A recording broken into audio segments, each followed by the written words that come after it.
As an Asian, I can confirm it is. Are you? What type of Asian are you? You're listening to the Art and More podcast with your hosts, Nathan and BR. Nathan is a Canadian illustrator with a couple years of military experience, and BR is a British anarchist that moved to the States. Both are passionate shooters and community builders. Together, they run the Seaburn art page. Enjoy the show. Welcome back, everybody. Oh, fuck me. You're like, oh, do you want to do the intro? Yeah, fucker, I do want to do the intro. Hey guys, welcome back to the Art and War podcast. I am joined here by our sometimes co-host Evan and our new friend Flandre. Anyways, Flandre, if you want to tell us a little bit about yourself, through our kind of pre-game, like pre-episode shuffle, you are a very, very interesting person. I don't know exactly what we can talk about on here, but if you can kind of give us the rundown on you and what you do. Yeah, absolutely. My name is Flandre, and I run a firearms business called Tracks Armament, and we mostly sell firearm builds. Right now, G36 UMPs are kind of the big ones. Yeah, I help run the YouTube channel Mugi-chan. So Mugi is the host of that channel, and I'm the one who actually does the video recording, editing, script writing, stuff like that. So yeah, good to be on. Yeah, thank you for coming on. Yeah, one of the things I was curious about, and I only heard this as a rumor from a mutual friend that we both know, the H&K clones that you guys make, who exactly is supplying them? Yeah, no. So I'm friends with Todd Bailey. He runs GSG9. Well, I'm now friends with him, and it's actually kind of funny how we ended up kind of meeting. But he previously supplied parts for Tommybuilt Tactical, and after Tommybuilt Tactical went under, he was looking for ways to kind of bring back some of those products. We had made a lot of improvements on the parts, and he reached out to us, and I was like, yeah, I would love to be able to kind of take it on and see how it goes, kind of trial it at first. And that's kind of how we ended up becoming like partners with him and started like building out both the UMPs and the G36s. That's kind of wild. And was there MP5s and MP9s in there too, or am I mistaken? No. So it wasn't. It was only the UMPs and G36s. We do sell TP9s, which we're B&T dealer, so we do actually get their products, including the TP9s.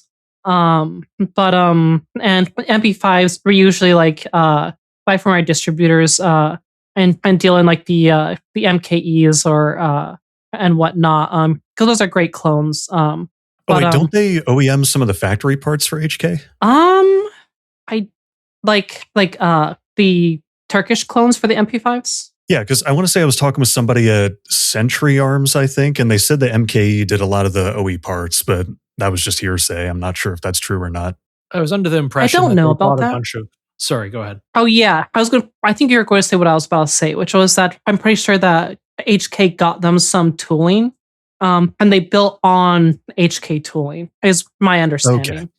Okay. From what I understand, it's basically the same. When HK discontinued the MP5, which they did for a period of a couple decades, I think, MKE bought all of the old tooling, and a lot of the techs that worked on that tooling and the machine operators and whatnot went along with the tooling because they were laid off by H&K. So they ended up moving to Turkey.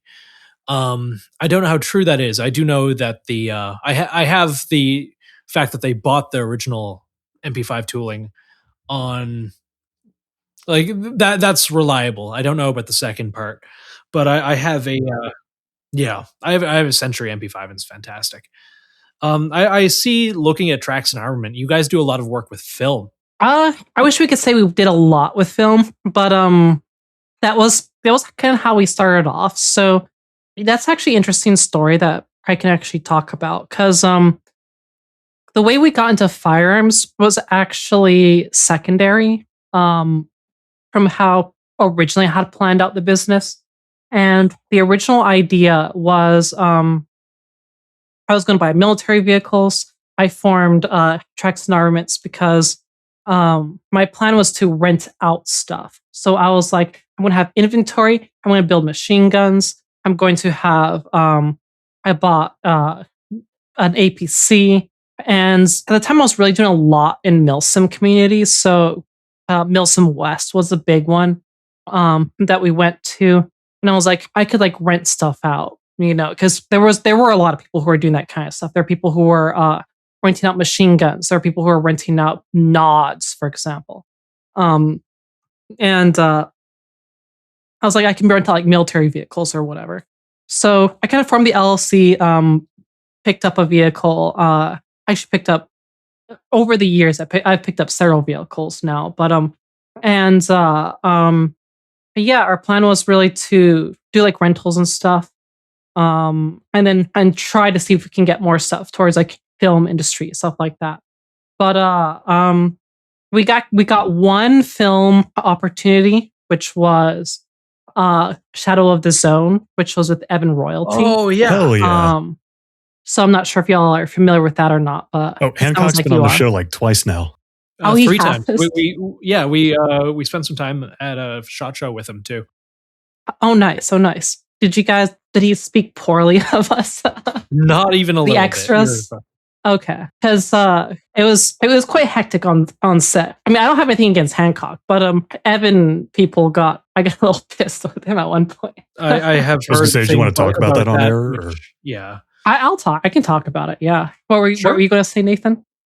I've heard things that are similar. I don't want to speak out of turn because I wasn't there, and this is not a drama podcast. But right. I don't want to make it drama, but yeah, it's more of an insight into some of the technicalities with working on film. Yeah. One of my autisms is film and the creation of film. Like I'm a big movie nerd, and half of the podcasts that we record will start talking about, oh no, like what is the case diameter of 7mm French Flaubert or whatever, and the last half of the episode is just me talking about A24 films I want to watch. But yeah, no, I'd be curious as to your experience on set and just kind of like the machinations of filmmaking, especially an indie film of that scope. But yeah, that was wow. Where do I begin? This is quite the story, because basically, I actually have one of these days I need to edit through it, but I have like it must be an 8-hour long chat between all the extras just about the shit that happened that were recorded, but we've never finished editing or publishing it anywhere. But yeah, so I got hit up by a friend of mine. He used to go by Johnson on like 4chan, but I just call him 4chan, or I just call him Johnson. But John 4chan. John 4chan, yeah. He hit me up and said, "Hey, there's a So he was just like hit me up, and he's like, "Hey, Evan Royalty, he's a YouTuber. He's going to be in your area, and because he was going to be at GTI, that's where they're going to film. It's a decommissioned nuclear facility that they do airsoft events at now most of the time." And we go there all the time. In fact, I had a bunch of a video from one of my like old airsoft channels of us like driving around tanks and shit around there, just shooting blanks at 12-year-olds and shit. So that's the beauty of Milsom West, is that you can take your real guns and shoot them at 12-year-olds, except that none of them call their hits. I just do that at school. I really do want to go to Milsom West. We had Blue Jean Operator on to talk about it a little while ago, and it looks fun. It looks so fun. We have something like, when I say similar, I mean not really. It's more like a training focused event up here. I'm in rural North Idaho, and we have something called what is it? SUSC, SUSC, like small unit something challenge. And right. It's very similar, but they don't have the production value, and it's a little more like training centric. One of these days, I think we'll make it down for something more proper.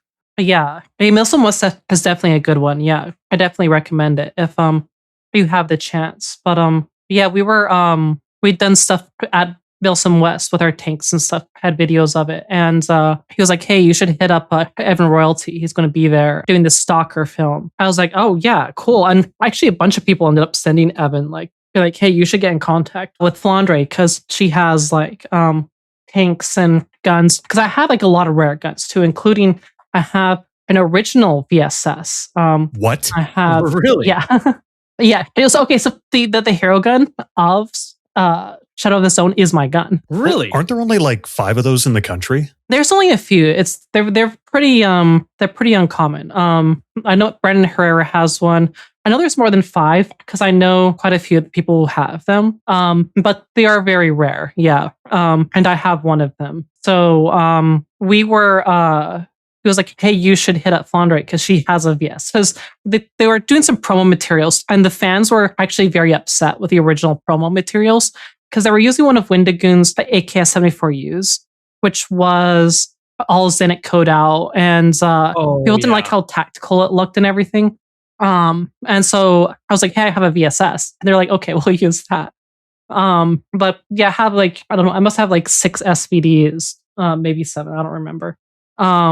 And just like, machine guns, belt feds, you name it, I have it. So I was like, I run a firearms business, right? So I have a lot of cool stuff. And I was like, one of the things I was going to try and do was actually try and rent out to film stuff. So I'd already drafted out things for that aspect. And so we hit him up, and or he I think he messaged us. I don't remember who messaged who, but so we got in contact one way or another, and I started talking to them, and it became very evident to me that a lot of the people working on their production didn't know a whole lot about guns. They were very, very clueless. Like, I mean, Evan knew some. I don't remember about Hancock. I don't remember talking to him a lot about guns, but a lot of the guys were very clueless about firearms. I mean, isn't that just Hollywood in general? Because we had a guy who does firearms for Hollywood on the show a while back, Matt Yeah, we had Zarnowski. him twice. Yeah, he twice? works for ISS out of Georgia. Huh. Yeah, and he's a really good guy. But from what I interpret from what he said, like a lot of being on set is just keeping the guns out of actors' mouths. I've done a little bit of prop armoring as well. And dude, I did this indie movie once, and I shit you not, like an actor just like took a prop gun off the table and ran into the street like a block away. He just Jesus fucked off. Yeah. This was a while ago, and it was rural enough that like thankfully no one saw. But yeah, he just went outside and was dicking around with it. And like this was pre what was his name, the fella from 30 Rock that shot the lady, Alec Baldwin. This was pre Alec Baldwin, Right, but we right. still had, there was always someone watching the table. There was always everyone was briefed very, very severely on like, hey, you don't touch these unless these are on set. This is, this may not be a real gun, but in Canada, there were a lot of airsoft, and like it was very hard even for legitimate film to get their hands on blank fires, just with how the law is structured. But yeah, he just like picked it up during a lunch break and fucked off with it. And he was a talent, so he didn't really get a dressing down. But some people's brains just turn off when they're around guns. Genuinely. Right. I mean, that sounded like he locked in. He stole a gun and ran away.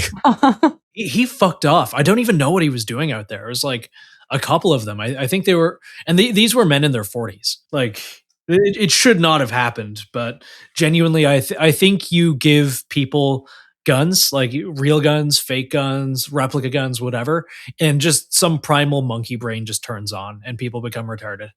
Some people are just born that way, I suppose. Yeah. But yeah, sorry, continue. I had my... Yeah. So this was actually like right post like Alec Baldwin bullshit. So like that shit was like fresh in everyone's minds. I think like it was all in the headlines during this time frame too. And so we're dealing with like Canadians and Californians, and they have like no fucking idea. Yeah. Like, yeah, like about they're terrified because of all the headlines. And so like he needs guns. I have tanks. We're going to bring the APC, and I also have extras, like a lot of extras, and he needs extras. And so I'm just like, hey, like we do like S.T.A.L.K.E.R milsims. Like if you want to think milsim West, except throw all the rules out. That's what the S.T.A.L.K.E.R milsim community was like. So we did real hardcore milsim games where it was like, we would do them in like like small, like confined, like one AO that we used was a schoolhouse. It was mostly used for like police training and stuff, but you could rent it out and just like use it for blank fire and milsims and whatnot. And it was a school, so it was pretty small and close quarters. And so everybody would have blank guns. There's no air conditioning. We'd do this in the summer, and everybody would be running around, just like blasting blank guns, point blank at each other, machine guns and everything. And so this community was like pretty unafraid of death. There were multiple injuries during different events, and eventually the events got shut down after one of the guys actually before a game started. It was staff who were setting up a game. One of them accidentally like ND'd a gun into like his carry piece into someone else's leg. Jesus. And yeah, that was the end of those games. But I knew some of those guys, and I invited at least the ones I knew were responsible, who weren't going to bring live ammunition onto set or anything. But, so you found literally the perfect group of extras with the exclusion of that one guy. Yeah. It's unfortunate. That's all it takes. Yeah, pretty much. But I mean, the group was still around. We still did milsims together and stuff. We reorganized into new S.T.A.L.K.E.R events where we had a lot more rules, and we're like, hey, like we can't have a repeat of like what happened at the previous S.T.A.L.K.E.R event. So we were still doing a lot of S.T.A.L.K.E.R stuff. And so like he was like, we need extras, and I'm like, hey, like we're here in that area. We have all the S.T.A.L.K.E.R kit. Like we had every single kit you would want, that you could ever imagine. Everyone had Monolith kit. We had Duty kit. We had Freedom kit. Anything that you wanted, we had it. And we had bodies. We had people who would come to the shoot. And so they were all over that shit. They were like, hell yeah. And so I recruit the extras. And we end up getting like 20 plus people who were essentially willing to take a week out of their year to take time off their work to go to Evan's film on the condition they get to shoot blanks. And they were like, yeah, we're going to be doing blanks and everything. So we were all pretty excited. We're going to do blank fire. We're all going to have fun. It was going to be like a milsim, except it was going to be films. That's how we, kind of thing. So everyone was pretty like pumped for that. But so they're getting things together, and I'm like telling them, hey, do you have your insurance together? If you don't, here's what you need to do. I was like, here's my policy. I can get you on my insurance, because you're going to need it for the blanks and for GTI, blah, blah, blah. I've done stuff at GTI before. I've done milsim games at GTI before. I know how all that's set up. I've literally transported military vehicles there multiple times, but they didn't really listen to me. They pretended they did, and then they didn't. And then I think a couple days before the shoot, they're like just trying to cheap out on like anything they could when it came to insurance. A couple days before the shoot, they're just like, oh, hey, no, there's like no blanks or something like that. And a lot of the extras lost their shit because they were like, no blanks. I guess what we're here for. We're here to like fucking shoot blanks and shit. Yeah, we lost a lot of them due to that. And then they told us we couldn't even bring our guns, except for like they told me to bring like the stuff they wanted to use for like the hero rifle and shit, but like they didn't want anybody else bringing guns. Then they're like, no guns, no blanks. No, first they were like, take the bolts out of your guns, and then they said no guns at all. And so we lost even more. Yeah, and so then we lost even more people who wanted to go, because like people want to go there LARP, and instead they're being told that they're going to be handed props or something. And a lot of people weren't interested in that. They were interested in being like hardcore, like LARPing, like having the proper kit, having the proper guns, blah, blah, blah. So in the end, what ended up happening actually was Windigoon was on the project, and he brought his own personal guns without the bolts. And for some reason, they approved those. I don't know. I guess because it's Windigoon, I have no idea. But we actually broke some of Windigoon's guns on set. Uh-oh. Because Evan kept telling us to like drop them certain ways for certain scenes. And when we were doing that, we even told Evan like, hey, if we drop it this way, it's going to break. And he was like, I don't care, drop it. And Windigoon was right there. And he was like, yeah, just do it. And so we would. And then some of his guns broke. And he was like, Wendigoon was just like being a bro. He's like, it's for the cause. It's for the cause. And we felt so bad because we're like dropping his shit. I appreciate that about him. He's a nice dude. No, Wendigoon's great. Actually, I really enjoyed working with Wendigoon. He was probably one of the most enjoyable people to like work with on set. 100%. Yeah. But yeah. Anyway, back to the rest of the story. So yeah, I think about in the end, 10 of us, I want to say, ended up actually showing up for the week, which is still a good number, all things considered. On set was just, I mean, I could talk for hours about what happened on set, but it was just kind of miserable most of the time because they didn't have their schedules together. It was like really poorly organized. Whoever they had for the organization just didn't have all their logistics put together properly. We rarely had any water, which we had to complain about to get any water. We had issues with this scheduling because they would tell us, we need you ready at this time. And then they wouldn't get to us. Or like, it would be like, we were up at like 6 a.m. We'd all get dressed, get all in our kit, get everything ready. We'd go to the mess hall. And then some days it would be like, oh, we're ready for you all to film.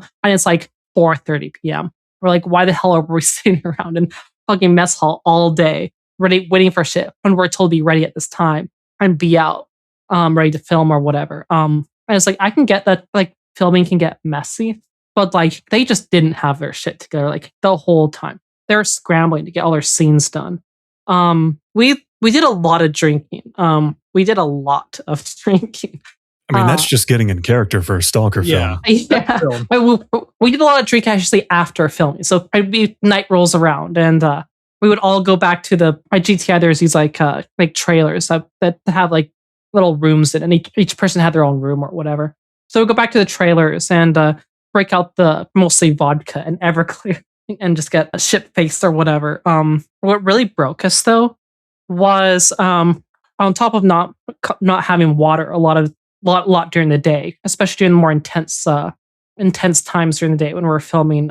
We're told to do a scene, or I should say, one of the things that I wanted to do was really showcase like the military vehicles, because it's like, okay, this is our first like film deal. They didn't actually pay anything for the vehicle to be there. I actually did it for free because I was like, this is going to be our first film deal. We're going to get on the credits. I'm going to use this to like, be like, hey, this is the kind of stuff we can do, and put something on like essentially like a starter resume of things of films that we've done. And so the only thing they paid for it was transportation of the vehicle to GTI, which, because it had to be transported by a low boy, I think it was like $2,000 or something like that to transport it over. So they'd at least pay $2,000 to get the vehicle on set.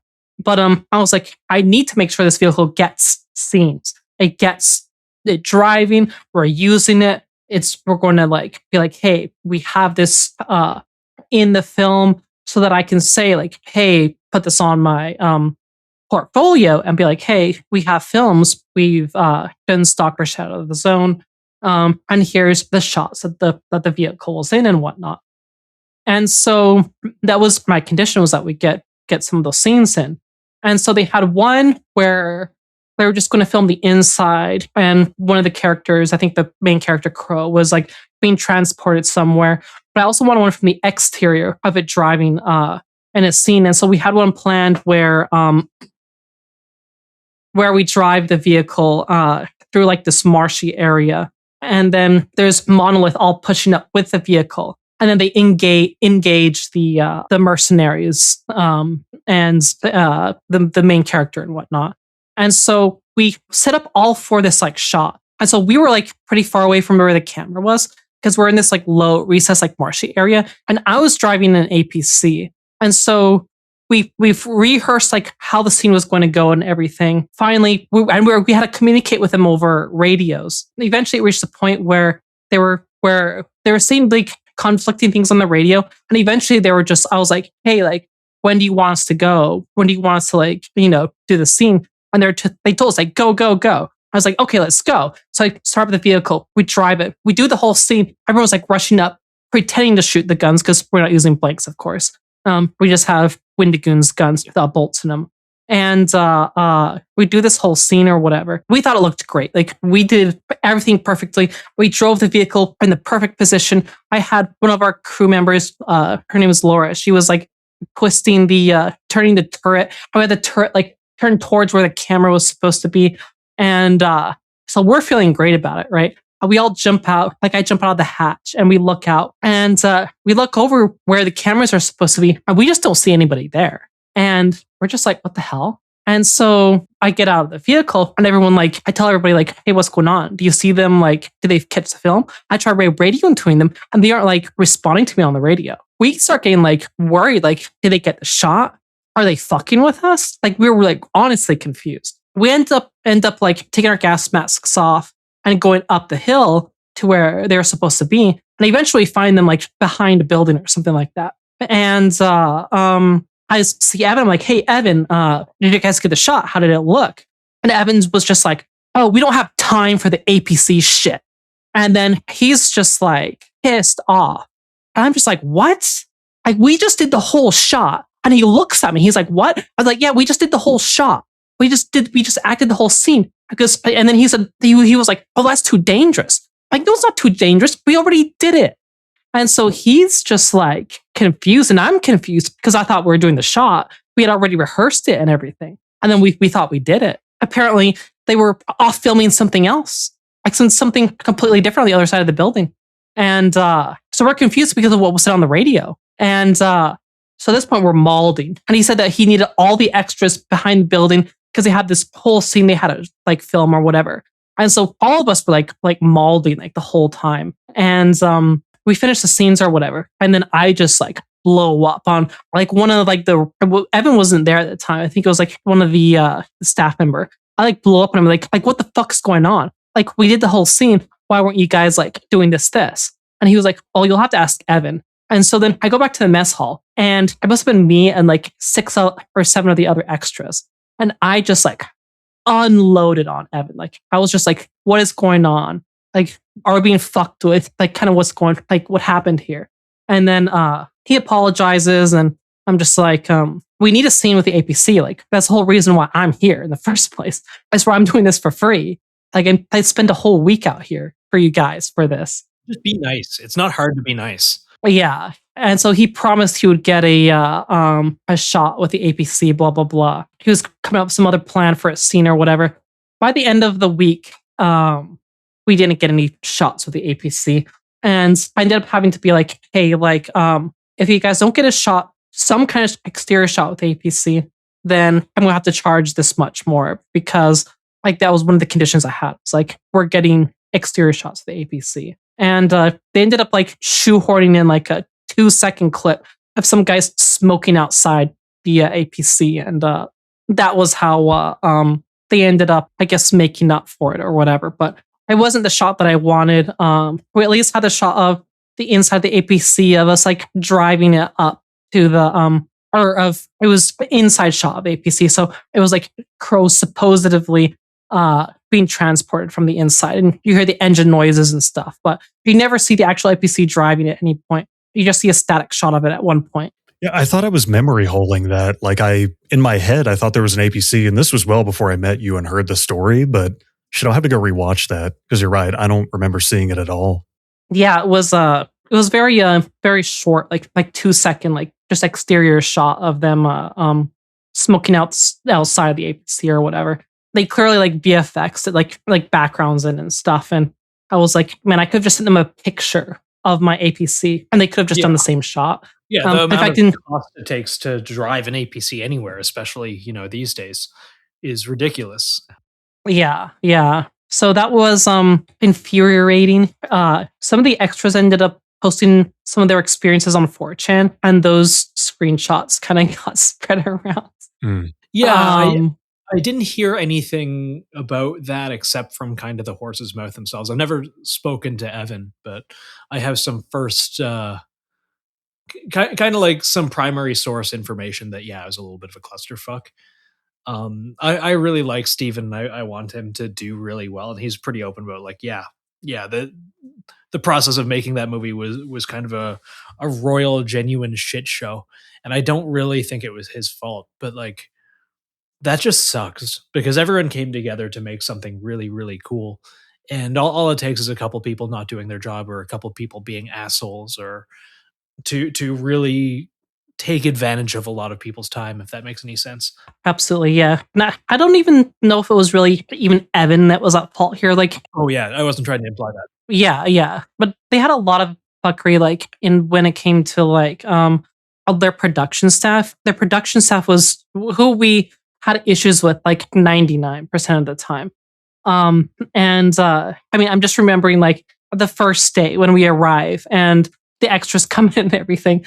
And we have like, they have everyone come into like the mess hall and they have this big old brief where they're just like, there was one scene where they were going to shoot blanks. And I think they were doing it, the insurance issue they had. I don't think they were supposed to shoot blanks. But there was one day that they were going to shoot blanks because they had the M249 and they wanted to, You because can't really fake that easily in VFX. yeah, so they wanted to get the M249 shot with blanks for like one scene.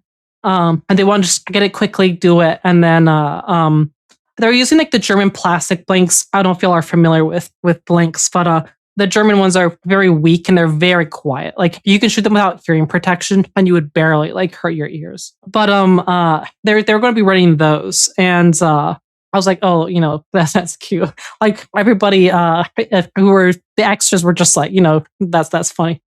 They were, because what they were saying about the blanks was, if you feel uncomfortable around a gun shooting blanks, you can just like, you can just tell us, and you can just like not be there or blah blah blah, or just be like, or what was it they were saying? There's saying something like, you can tell us you want to opt out, and you can stay like in the mess hall or whatever else it might be. They're being just so incredibly like, and you can see the looks on some of these people's faces, just like Were just they being scared, like, condescending, or both?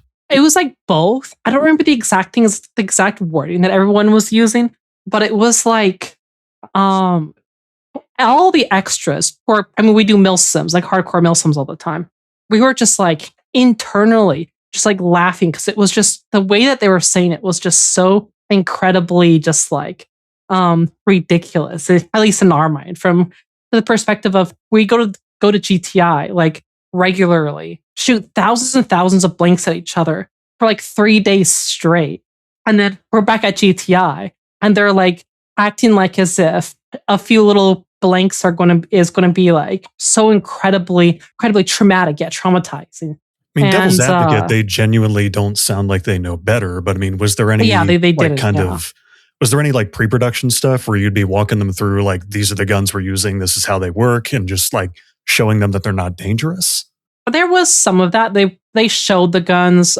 They showed that hey, these are adapted for blanks. Here are the blanks that we're using. Blah blah blah.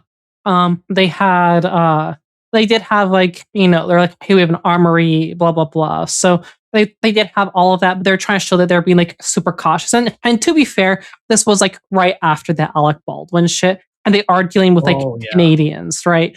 So we're dealing with Canadians. We're dealing with Californians who are on the production set. So they're trying to, I guess, you know, be courteous to them. But to us, it was like fucking hilarious, just because we were actually there no less, I think, than like a couple weeks before at doing a milsim there. And so we come back 2 weeks later after doing a milsim, and we had blasted thousands of blanks at each other.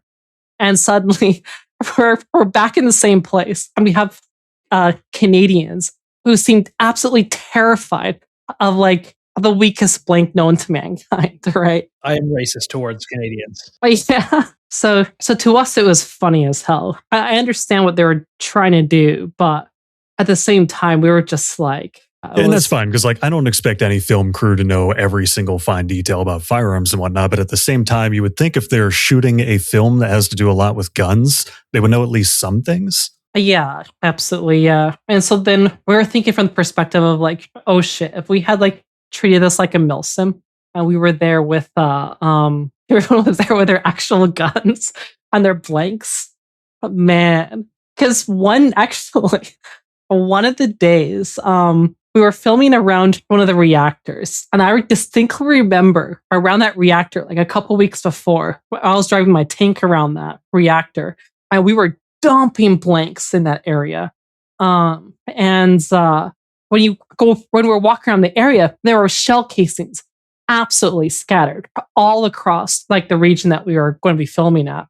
And I was like, oh shit, we shot all of this the week before or whatever. And they were using these go-karts to get around. And there was a live blank somewhere. And the go-kart hit it at just the right angle to pop the primer and set off the blank. And the blank goes off. And you suddenly hear a huge pow. They thought they popped a tire, didn't they? Oh no, they thought that someone was shooting. They freaked the fuck out. Yeah, they jumped out, and people were like heading for cover and shit or something. I don't. It was actually hilarious. The extras were all just like we were all like chilling around a corner, and we see this go down, and we knew a blank went off. We were just laughing our asses off. But yeah, with them not being familiar, you can forgive them. I mean, there's people in my city that'll hear like a car's exhaust popping, not knowing how that works. And they'll be like, 911, yes, someone's shooting an AK-47 off the overpass. I'm right. No, that's a Honda Civic. Yeah. It's kind of similar where I was from. Like, I think about the people, and I'll give a lot of them credit. Like, especially around COVID, I started bringing a lot of people out to shoot. And people were into it, but most of them just didn't grow up with that culture at all. Like Canadians in general, like even seeing a gun that's not like on a cop's hip or on TV, like it's a very rare occurrence for a lot of them, at least in the city. And rural Canada is a little cooler.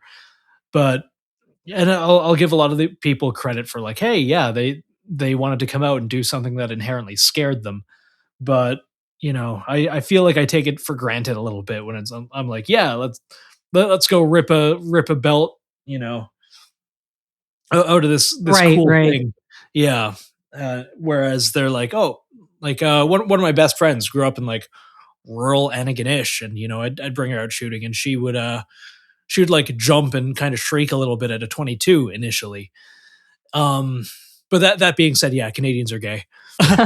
No, I always give people the benefit of the doubt to be like, okay, yeah, look, if they're starting at a spot where a 1022 or something scares them, then you kind of got to ease them into it. These people just sounded like they didn't handle anything at all, which to no fault of their own. I mean, if you're not exposed to something, you're not exposed to it. But still, like, you're doing a stalker film, my guy. Not only are you going to be handling guns, you're going to like have the privilege of seeing some of the rarest ones known to man.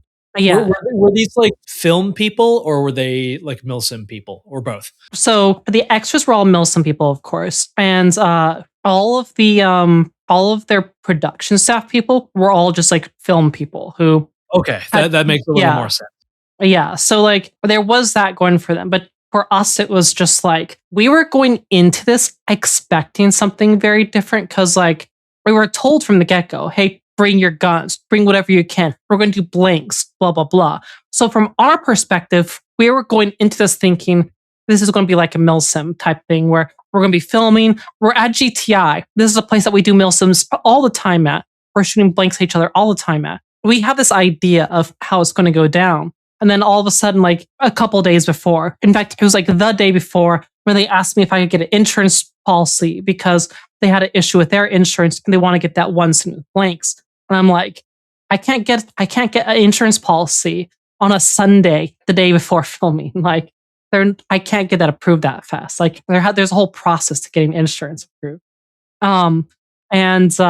So they basically had to make do. And then they, of course, completely scrapped our, plans for bringing blanks and everything. So everyone shows up, and we're kind of expecting, this is S.T.A.L.K.E.R. And we do S.T.A.L.K.E.R. like LARP all the time. And the S.T.A.L.K.E.R. LARP people that I pulled from weren't just the regular milsim guys. They were the hardcore milsim guys who are used to going to S.T.A.L.K.E.R. LARP where you're like point blank shooting like at each other and stuff.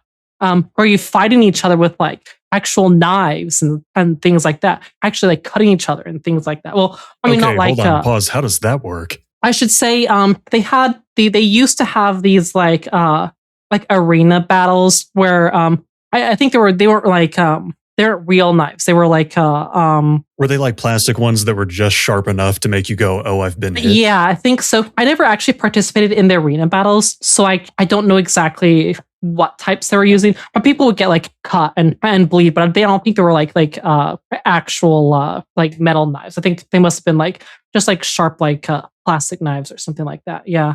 But they would have like arena battles. People would get cut. people would multiple times people got their like sprained their ankles and stuff.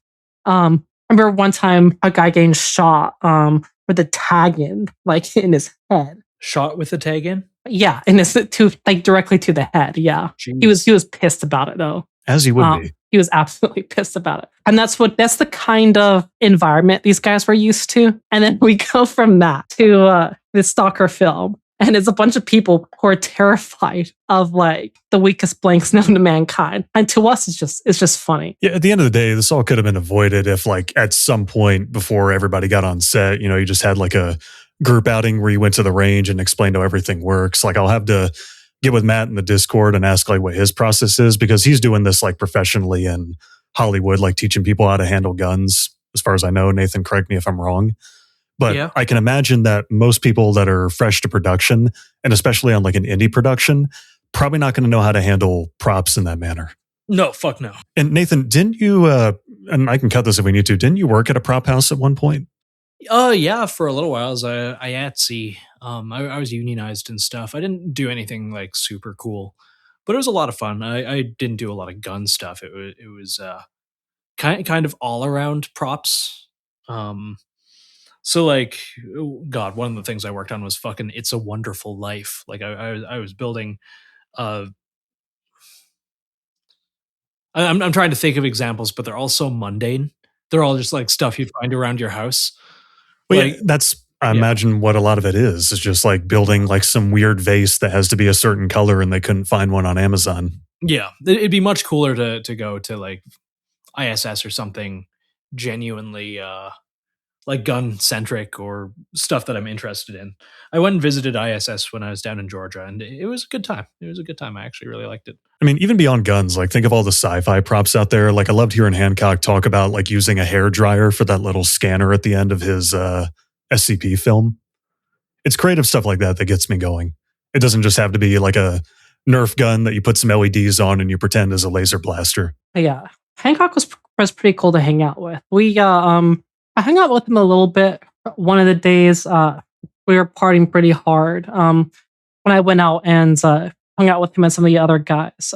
Usually, like I was sticking with the extras, and we were just like getting shit faced in our like our trailer or whatever. But I do distinctly remember one time going out hanging out with Hancock, and it was nothing but like I think it was like a bunch of 4chan shit basically. Is what we ended up just like talking about. I think he was like showing some like 4chan threads or something. I don't remember exactly what it was, but it was definitely 4chan adjacent. And I spent too many of my years on that board. So yeah, I think everybody here grew up on K. Let's be real. Yeah, pretty surprisingly, much. Yeah. I did not like at all. You didn't miss much either way. Yeah, probably like, not. Yeah, no, it just wasn't like I was on 4chan a little bit, like as a teenager and an early adult. But no, K was always a little too autistic for me, which it says a lot because I'm very autistic about a lot of stuff. But I think like it's the same reason I can't use Twitter. Like bad takes just piss me off. I don't want to engage with them. Oh, you'll find no shortage of those, my guy. Oh man, it's like I feel like, and my opinion's not worth any more than someone else's. But I'm at the point where it's like I just don't care. I don't care if you're telling me something. It's like some gun opinion. I do not care. Like everything's kind of within one or two standard deviations of each other. So anyone that speaks with absolutes, I'm just like, yeah, don't talk to me. Don't talk to me. Go away. And that's so much of the online gun space. I feel like too many people make it their personality, especially people who are taking the time to like exist in these spaces online. I say as I exist in these spaces online. Yeah. I mean, that's any space or hobby, though. Like people get really dogmatic because that is more or less all they have, especially when you're terminally online. Yeah, pretty much. I mean, I feel like we do have a lot of people who are like terminally online, and then they their whole purpose of existence is also just to like kick up drama or like make shit up about people or whatever. Like those are the types that just like make you just want to like quit at a like any like space that you're in. I mean, one of the whole reasons why I kind of left like all the 4chan shit was just because there's just so much toxicity and so many just like real like absolutely horrible human beings out there who just want to do nothing but to like make shit up or spread lies or like completely try and make your life as miserable as possible. And it's just no fun living life around people like that. Absolutely. Yeah, and I would think that, when Facebook first came out, I would think, oh, like none of this harassment stuff's going to happen because now you actually have your real name and all your personal info out there. But apparently Facebook is a cesspool. I wouldn't know. I haven't touched it since it came out, but I could see it happening. But I'm like, dude, like you can physically see this person is your neighbor. Like, what are you doing? I mean, some people just don't care. Like when I'm thinking about like the Milsim community, for example, when like I haven't done a lot of Milsims lately, but when I was pretty active in the Milsim community, there were people out there who genuinely like they would be meeting people in person to meet with them or whatever. Like they would try and like meet like the big names or whatever, like the people that people knew about, whether it was like can't remember all the big names, but like some of them that I'm friends with include like Oxide, for example. He does all that Russian stuff, yeah. But yeah, he does a lot of Russian stuff. He's now known for a lot of like his ballistic testing and stuff. But oh, he's the guy that did the 5.7 versus Russian paratrooper armor, right? Yeah, he does all that kind of stuff. Yeah, so like I've been doing stuff with him for like decades. Like I've we helped him do content before. We've been, we hang out all the time IRL. You'd always find these orbiters, these people who would like try and creep into our space and try and become friendly with us just to try and like be able to tell people like, hey, look, I'm friends with this person. And then they would start making shit up about you just because they suddenly have clout or they suddenly have like I guess credibility because they can show that they have pictures of them with you or something like that. Like they did that shit to Oxide. They would do that stuff for, like myself or like Mugi, because I would take like Mugi and I would go to like Milsims and stuff. And sometimes it was really funny, the shit they would say, like come up with like really like harmful shit too. They would start like pulling in names of like random people and like make up shit that happened between like that person and another person and stuff like that. And this happened on set or? I mean, I'm talking about like at Milsim games. I'm talking about like the Milsim like community. Yeah. I so I'm talking that, about, yeah. So and they'd be using their real names, but they'd be hanging out with us is the thing. And then we'd find out later that they're like making shit up about us. And completely like false like stories and stuff just because they were trying to like clout chase or whatever. Dude, the airsoft community is so weirdly dramatic. Like I don't get it. It really is, yeah. Like, and on the flip side, like, for me going to SHOT Show and like just seeing people in passing and then hearing some of the other things that people say about said person, it's like I already had like a don't meet your heroes policy, but in this space it feels a little more relevant. I mean, like I don't really care about celebrities or YouTubers or people on Instagram, whatever. Like we're here talking because I think you're a cool person and you got a cool story and a cool company, right? But I always go into, I guess you can say, networking with the perspective of like, I just want to meet cool people and talk. And if we're like friends or something, that's cool. Like Nathan used to be a voice I heard in my head when I was, working my old shitty job. And now we just hang out like we're fucking bros and that's all I need. But yeah, there are some people where it's like, they do not hang out with you unless you can offer them something of value. And I'm like, how do you live your life where the only people in your circle are people that you can take advantage of? Yeah, absolutely. Yeah. And there's a lot of people who are like that. And it's just kind of sad and unfortunate, really. Yeah, I feel like it's a minority of people. Like I do feel like there's a lot more good people than bad, and for sure. The longer I'm in this community, 95% of my interactions, 98% of my interactions are positive. But when I have a not positive interaction, it sticks with me. Like it stands out in my head, and it does happen. Like people do big time you, and people do treat you a little differently. When they're like, oh, you have like X listeners, you got X so-and-so. In both ways, like people with small followings look up, people with big followings look down. I do not care. I just want to have good interactions with people. Just want to talk about the things I'm passionate about. I never anticipated, anything would actually pick up. And I'm glad it did, but like I do this because it's fun. I don't do this to clout chase or whatever. So when people do, it's really jarring.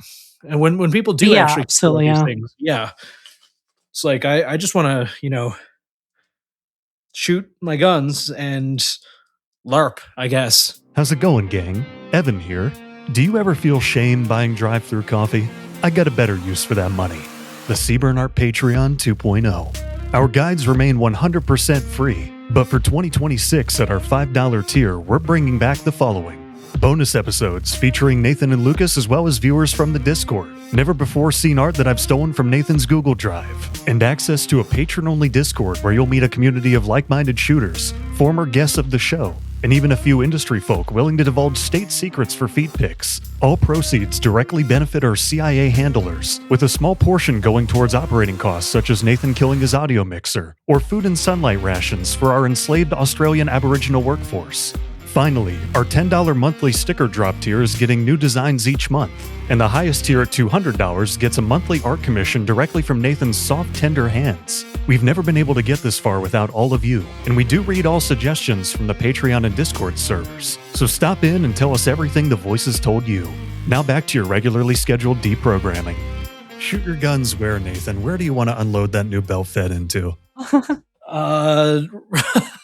Redacted, but it is very cool. It is very cool. I did find people were like, oh, you know, you're going to have to buy a linker. You're going to have to get all this stuff. It's like, nah, dude, I just turn on a podcast and I can link 100 rounds in about 10 minutes. Like, it's not hard by hand. Like, linking ammunition is not difficult. Flandre, how many belt feds do you own? I know you have some. I don't remember.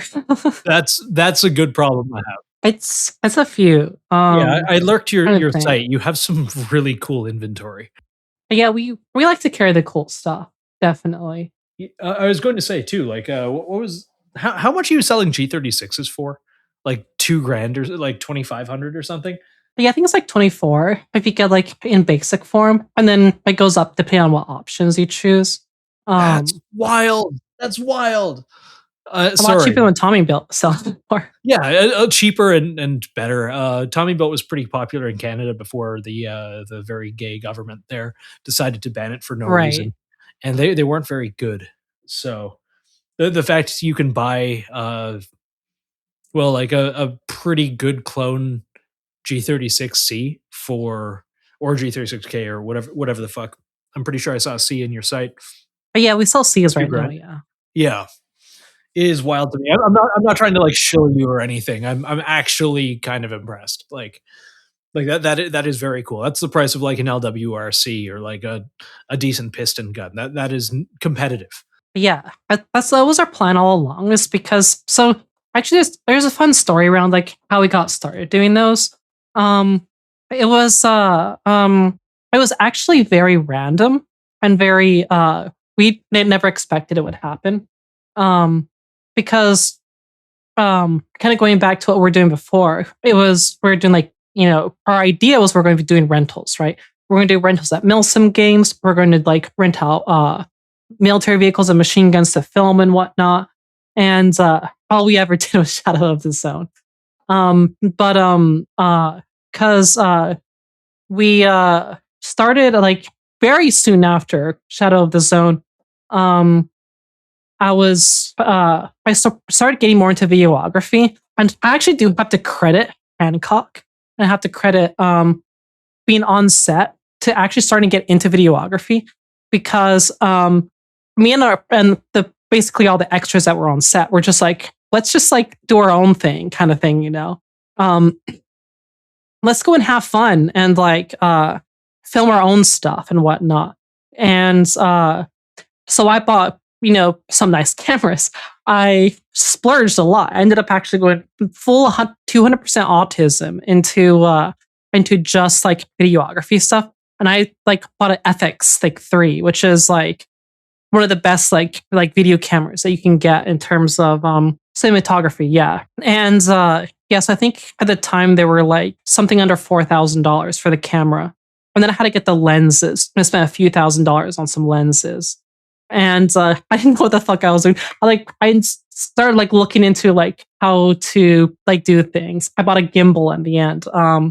And then me and my friends, we would just go out and we just started like filming some stuff to see how it looked and whatnot. But yeah, Stephen Hancock, like he was the one that like more or less inspired me to like actually go into like videography. So I do have to thank him for that. I hope he doesn't hate us for making his life miserable. No, he's cool. But I mean, I love it when people get passionate about literally anything because it is infectious. I mean, I started wrenching on cars because I had a neighbor that did it. And I was like, man, he looks like he's having a great time. And 3 years after trying to do that for a living, I'm like, oh, this is not a great time. But shit, if it didn't get me started. Yes. No, I feel that. Yeah. I hate wrenching on my car. I'm car retarded. I drive a Prius. Evans actually helped me with a lot of the problems on it, which, speaking of, Evan, I fixed it somehow. Nice. Yeah. Back to just people being passionate about filmmaking. Yeah. Actually, it's funny because I'm a mechanic out of necessity right now, but it's mostly because military vehicles require you to. Yeah, I was going to say, how are the logistics of that? Because, like, do you still consider military vehicles like the primary product, I guess, of Tracks Armament? Not anymore, no. Okay. I'll get into that, but in a second, I guess. But I guess I was telling about how we kind of got more into armaments than tracks. But yeah, it was like we started doing like film stuff just for fun. So Mugi, she, as for those who don't know, Mugi and I are married. We've been together for we've been married now for 10 years now. So awesome. Yeah, it's been a great 10 years. But we had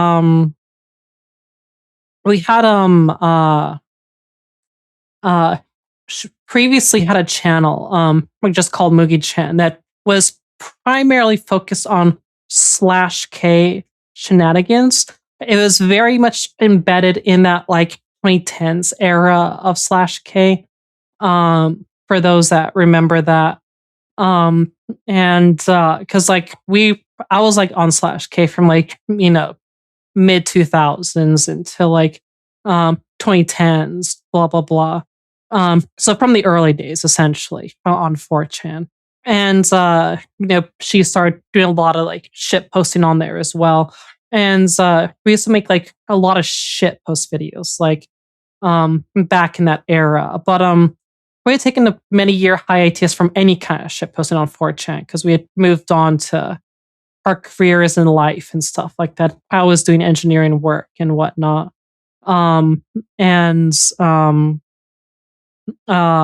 We ended up deciding to like revive her channel in a way, because the way it happened was I liked Tommybuilt products. I liked his G36s. I actually had 2 of them, and Mugi and I picked them up, including factory Tommybuilt machine guns, post-sample machine guns. Because we're, of course, being an SOT, we got machine guns and stuff. And the plan was we're going to rent it out. And that was going to be our G36 product that we could rent. And Tommybuilt was announcing the MP7, the T7. And so I was pretty excited for that because I was like, that'd be really cool to be able to have as like a product offering or whatever. And so we ordered one. Like, it was a bloodbath to get one because like the pre-orders opened up and it was like the site went down for like I think like 2 hours. I don't remember what it was. It was a while, and then we had to constantly try and refresh until eventually you could get a page. And then whoever it was that magically was able to get a page while it could DDoS scene itself, you could eventually check out. And we were one of like the few. I think it was like thousands of people were on it, and I think there were only like 80 guns or something like that that were going out on those first batch. And we got one, and we aren't too far from where Tommybuilt is at. So when he got the guns ready to ship out, we got it like the next day, and so we were like the first consumer to actually have a T7 when they hit the market. And I was like, you know what? Let's like revive your YouTube channel and make like a video on the T7. And that's what we did. We popped out the T7. and we're just like, let's kind of do like a comparison between it and like the MP7, or comparison between it and like the MP9, the P9, the MP5. It's just something silly. At the time, we were kind of selling guns here and there, but that wasn't really going to be our focus of the business. And so we filmed it all, and the T7 just kept like having problems like the whole time. We couldn't get a mag out without it just like basically malfunctioning on us. One of the malfunctions, I distinctly just remember like pulling it back to the shop, and it was pulling the charging handle back, releasing everything forward, and the gun discharged without pulling the trigger, and into the wall of my shop. And I was just like, what the hell? Man. You know? How did this happen? Like I charged the firearm and it discharges without me, just simply charging it. And so at this point, E320 at home. Right. Yeah. And so at this point, I realized something was like really wrong with the thing. So I started like looking into it more, and I realized that the fit on it is like really poor. Like the pins were really loose in the back, and there was like flashing all over it, the gun and stuff. The QC just looked pretty bad. And so I went ahead and looked up, made sure I understood how the trigger mechanism and everything worked. And I took it apart and realized very quickly, because of the way in which the trigger mechanism was designed, the hammer released on a forward sear, and the forward sear was pulled forward, and the hammer pack was free floating in the receiver. So because the hammer pack was free floating in the receiver, and you basically had, when you pulled the trigger, it pulled forward to release the hammer. If you pulled the hammer pack backwards, it would actually release that sear, and the hammer could be dropped. So if you pulled back on the back plate, you could pull the you could pull the, essentially like release the hammer by pulling back on the back plate without pulling the trigger. That's not fantastic. Yeah, no, it was very, yeah. I was like, oh shit. And that was inherently a problem with like the MP7 design, because it was designed to also with like a forward safety sear in mind as well. But of course you couldn't have that because of the ATF requirements around full auto sears and whatnot in a semi-automatic gun. But it was in combination with the fact that there wasn't a locking mechanism for the hammer pack, and the fact that the back plate was loose, and I mean the pins, like literally you could like it would say they would slide out with no effort. In fact, while you shot the gun, the pins would actually come out of the gun. I had footage of like the pins like just falling out of the gun as we shot it, just because they were so loose that the recoil of the gun would just like knock the pins out. I've heard a lot of bad things about MP7s, but never this bad. Like, right? Sorry, yeah. To clarify, we're still talking about the Tommybuilt MP7, right? Yes, the Tommybuilt MP7. Okay, yes, I thought you were like flexing hard, saying we compared it to a real one that we also happen to have. No. Yeah, I thought that too. We compared it to like an MP9 and be like, here's how it compares to other products in the market, like the TP9, the B&T TP9, or the PS90, stuff like that. What do you think of the TP9? I a friend of mine is friends with Brass Facts, and he asked him, and his response was like, "God, please do not buy this gun, please." Brass has done multiple videos saying, yeah, it's cool, but also don't buy it. It's like when you see those video games on Steam and you look at the reviews and it's like 12,000 hours, and they're like, don't buy this game. So what I was going to say was, I've seen some of his videos, not all of it, but I've seen like, there's a couple different videos out there of people like complaining about the TP9, and I've talked to Mugi about this, like doing like a counterpoint video, because I love the TP9. But granted, mine is a factory post sample machine gun. It is a factory MP9. So, Dude, that's fucking badass. it is a full auto. It's a proper. It has all the factory parts directly from B&T. Like, it's not just some like, oh, I bought parts converted. It's B&T because I'm a B&T dealer. B&T got me like the real deal. So like, and I love it though, by the way. And I have a lot of rounds on mine. But I love the MP9. But it's also because it's a proper MP9. So Yeah. we're thinking of doing like a silly video like that, like, hey, the in defense of the TP9, and then we're just full out of dumping the MP9 or something. Yeah, I wonder what's up with his though. I trust his experience is what it was, and I also trust your experience is what it is.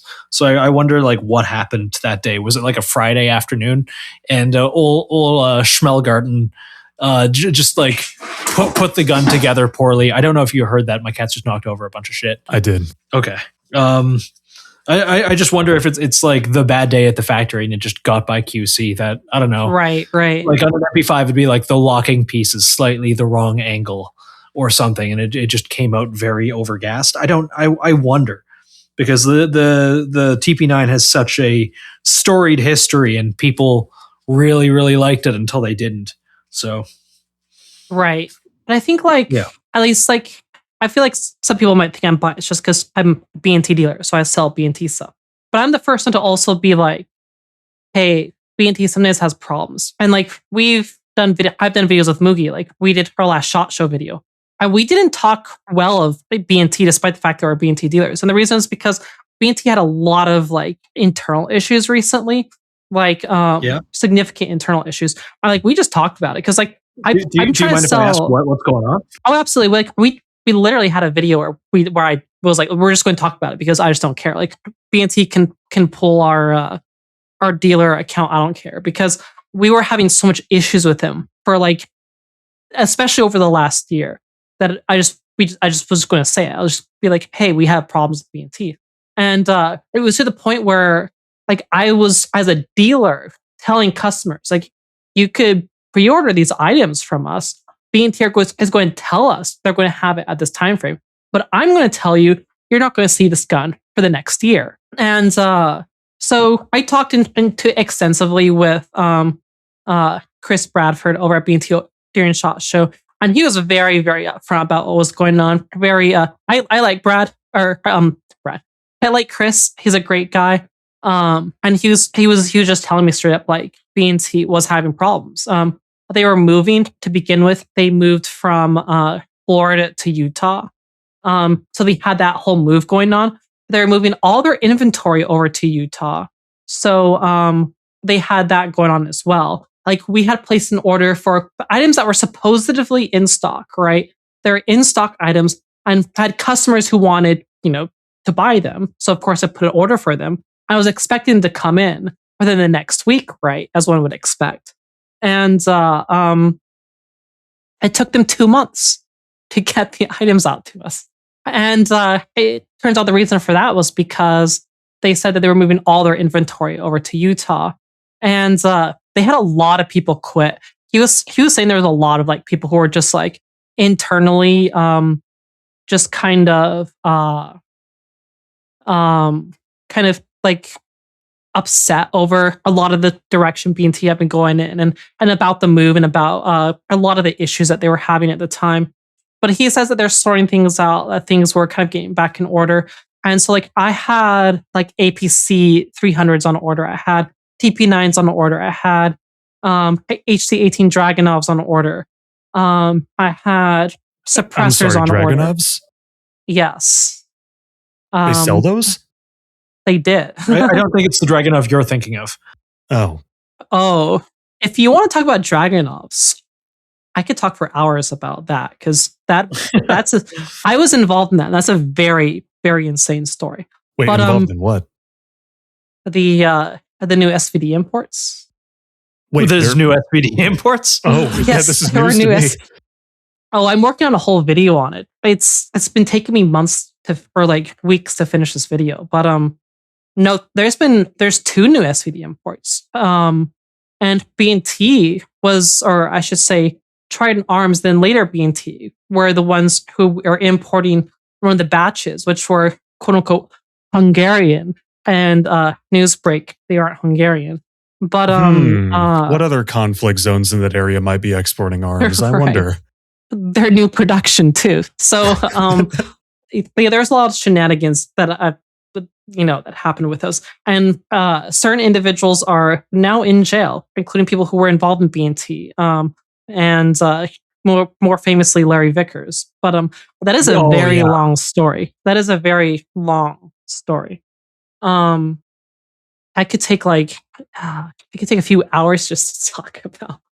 I was gonna say, I think we're coming up on almost an hour and a half now, but we're always down for a part 2 if we wanted to table that, because I do want to hear about it. If we want to talk about SVD, I can talk about SVDs. There was B&T is they're no stranger to controversy. I mean, they've been in trouble before for like sanctions violations and shit in the past. Sullivan, this was more recently, but he was involved in B&T and Trident Arms, and that was one big mess with Larry Vickers and all the shit they do with like demo letters and whatnot. What was I talking about? I was talking about how I'm not afraid to shit on B&T. And clearly, I'm not afraid to shit on B&T, as I've said before, or as I've indicated just now. B&T had some issues, but despite their issues, I still do like a lot of the products that they sell. Like I do like the TP9. I do like I love their cans, their modular cans. I do like their like APC series of guns. Even the one on the TP9 that I shot at what was that? Shot 2025. That thing was really nice, and that was only a semi-auto version that, as far as I know, was not a sample machine gun, whatever it was. Right, yeah. I do want to like it, but after hearing not just Brass Facts reviews, but like from another friend of mine that had one long term, it seems like they have some QC problems, but that doesn't stop me from fucking wanting one. I just don't know if I'd keep it in the truck. Right. I mean, if you want something fun to shoot it, I mean, I guess a lot of people's hangups are like maybe the fact that it is as expensive as it is, So you'd expect it not to have I look at that price and I'm like, UMP, MP5, I mean, shit, even like a short 300 blackout if we're just talking small carbines in general. Yeah, you know me though. I'm like a little PCC slut. Like I love my little like fits in a laptop bag, fits in a like under a jacket kind of things. Like I like my Flux Raiders, I like my TP9s, I like my MP5Ks and all of that. And there's not a lot of things that really fill that niche. The Cyber Glock, the Scorpion. Yeah. The TP380. Scorpion. TP380 I did not know existed. They have one. Oh my gosh. Okay, so they were supposed to have it in 380. And that's a disaster too. Oh my gosh. Like they announced the TP380 like years ago, and like it was going to be really cool, or like I thought it was going to be really cool. And they had it on the dealer's spreadsheets. Like you could order them as dealers. And so I thought about it. I'm glad I didn't, because the dealers who have put in for pre-orders didn't get anything in. And customers, like some of these dealers were like, taking money for the pre-orders and everything for customers. And they've been years and years now. And nothing ever came out of it. Yeah. And the reason is because I was talking to B&T at SHOT Show, and they said that the magazine mold broke for the design magazines that they were using, which are going to be like a TP9 style magazine, but 380. And so they completely redesigned the gun to fit, I think it was Beretta magazines. And they redesigned the gun. And so they were showing it at SHOT Show, but they still didn't have a release date. But it looks so ugly compared to how it looked before. Like they made it look like a high point. Like I'm not even joking. Yeah. The gun looks like the new TP380. Like if you look up the picture and you look at like the old pictures, it looks like a mini TP9. If you look at the new pictures from SHOT Show this year, it looks like a high point. Like I'm not even joking. Oh like, my god, that is a high point. Yeah, it's actually ugly as sin. Like it looks like a Mac 10 on the top, or like a high point grip, like grafted onto it. I was like, shit, let's be real. That might be a selling point for some of these people. it might be, but for like $2,500, you know? Yeah, not for that, for sure. But yeah. I saw that. It's just, and from what I understand, at least from what one of my buddies is saying, is Carl Tommett, I want to say, like one of the B&T founders, just kind of chases his bliss. He just does stuff. He's not really concerned with whether it sells or not, and I appreciate that. I'd rather someone makes like ugly high point knockoff things than the billionth 11.5 AR and the billionth 16-inch M-Lock. They go, it's all made in America this time. Cool. I like interesting things. I think it's neat. I think it's cool. But it would, I think, it'd be nice if it looked better. Yeah, absolutely. It'd be nice if it wasn't gross. I really liked the original design. The old design, it looked like a mini TP9, and it looked so cool. But I don't know. The new design it doesn't do anything for me. And a lot of people I know online have been saying the same thing. So maybe B&T will listen to us. I don't know. We know this isn't like the final version, so I'm going to give them the benefit of the doubt that they're going to listen to, especially all the feedback that people have given them during SHOT Show, and hope that they at least make it look a little bit less like a Mac 10 made love to a high point and had this bastard child. I was going to say, I like Mac 10s on their own. I actually even like high points on their own. Don't put them together. Right, yeah. Yeah, I have a Mac 11 I need to finish, but they're very fun little garbage rods, but like I don't want to spend B&T prices for one. Yeah, I was about to say, yeah. Would you spend $2,000 on one? Yeah, no, absolutely not. My use case is looking cool on the internet and mag dumping into trash. So yeah, exactly. Yeah. No, what you do is you build one of those, like what was it? There was some CIA gadget where they put like Mac 10s or MP5s in a briefcase, and there was a button in the handle that would fire it. MP5Ks are the big one. Yeah, MP5K, that was it. Yeah, there's I really like the MP5K, and I don't really regret getting a full size, but the MP5K just makes so much more sense. I don't know where I was going with this. I just like MP5s, I guess. Yeah, I like them both too. I have the MP5s and the MP5Ks, and I like them both for different reasons. The MP5, there's just something like about like the full size and the recoil impulse and like the oh yeah, it's nothing. Especially full auto. Like I don't know if you've ever messed with like the full auto, like post samples or anything. Like ours is like many times butteries smooth, like firing with the full size version. And it's just like, oh my gosh, it's wonderful to shoot. These days, your average civilian, which I quite appreciate, can just fucking get FRTs. They can just throw those there is the FRTs now, yeah. And I love that. I cannot tell the difference really, and I have done it back to back to shoot a post sample and a super safe MP5. I hope this never comes up in a courtroom. I hope that this soundbite is never taken for when the ATF inevitably decides to reclassify things, but it's going to be slightly better than all the YouTubers out there being like, you won't believe this isn't a machine gun bullshit. Right.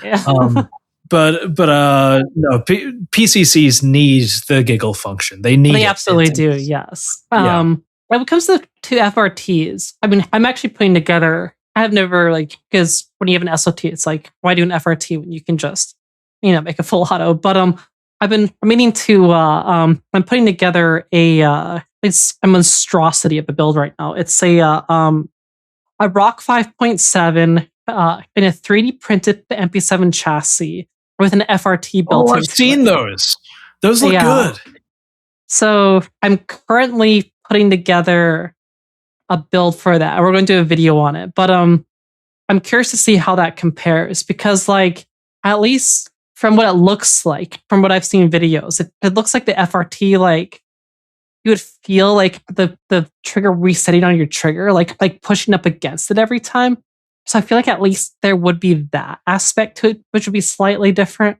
But I'm sure it's not enough to throw you off target or anything, but I'm sure there's probably a slight difference in feel in that sense. Wait, are you talking about the PSA thing that they're doing where they're making that MP7 based on the rock? Oh, so PSA does have the X5.7, which is like their MP7 clone as based on the rock. But what I'm doing is my own thing where I have a rock 5.7. I'm throwing an FRT into it, and I'm putting in a 3D printed chassis built around the rock as like MP7 style, just to be like, hey, here's the X5.7 at home. The X5.7 isn't released yet, but you can have it today if you 3D print it. Kind of like silly, like video like that, basically. Based. So yeah, Rock 5.7 MP7 lookalike thing before the real one. Yeah, basically before PSA comes out with the actual X5.7, I think is what it's called. I mean, is that confirmed yet? Because I know one of the complaints they get a lot with their SHOT Show reveals is that a lot of it is vaporware or concepts that never go into production. For real, it's marketing. It's 100% marketing. They know it. Like it's cheaper, and it's so smart. This is just my theory. Sorry, I'm kind of taking over. That was good. Yeah. It is far cheap. Okay, from the beginning, from the top. It is super hard to market in the gun space. It is. Like you can't exactly like put ads on your local radio show. You can't put ads online on most websites. You can't get TV spots. You can't do any of that. Gun companies are a lot smaller, generally, even the ones that we think are big ones. They're a lot smaller than we all think they are. With some exceptions, obviously. But what does everyone talk about? What is everyone looking forward to every SHOT Show? And that is PSA. Like I'll go to a SHOT Show with people, and people will be like, "Yeah, let's go to the PSA booth. I want to see what new stuff they have." Like people are asking. Right. They're one of the like viral things is like PSA is introducing like 7 new designs, and like they've got a Benelli M4 coming out. They have an affordable 50 cal, dude. They have a Flux Raider, but it works with the RXM. And I like to my core, I truly think that they're not going to put any of these out. Like I think that they give a bunch of their designers a budget, and they're like, "Hey, like fucking try and figure out, like chase your bliss. What's something you think is really cool? You should do it." And they'll take the pre-production prototypes and they'll put them on their shelf, and then they'll mothball them. Right. I have one example directly, which is I know some of the fellas at Flux. And thanks to that, I know a little bit about the machinations of the Flux Raider and the patents that go around them. So they have a patent on and think what you will about IP and patents. That's not this discussion right now. They have a patent on the dual, like collapsing steel bar spring-loaded stock assembly. Like you press a button, you depress a lever, and the coiled spring will push the stock or the brace out. Like they have a patent on that. PSA will occasionally, and I remember the first time they did this with the PSA 5.7, like not MP7 thing, they had that.